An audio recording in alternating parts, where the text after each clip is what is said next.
Oke, jumpa lagi dengan khas Indo Embro, komputer embroidery service center.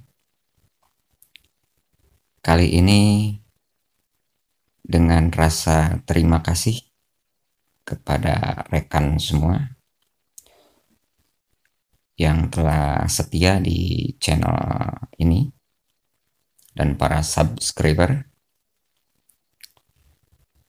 Di sini ada beberapa file untuk mesin-mesin bordir dari mulai EEPROM, MCU, dan instalasi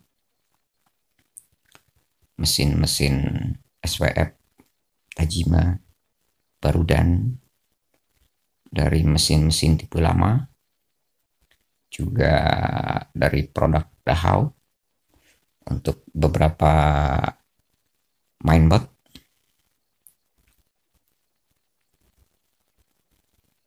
Untuk yang membutuhkannya dan kesulitan mendapatkannya, silakan. Saya akan coba bantu jika file yang tersimpan di saya sesuai dan tersedia. Terima kasih.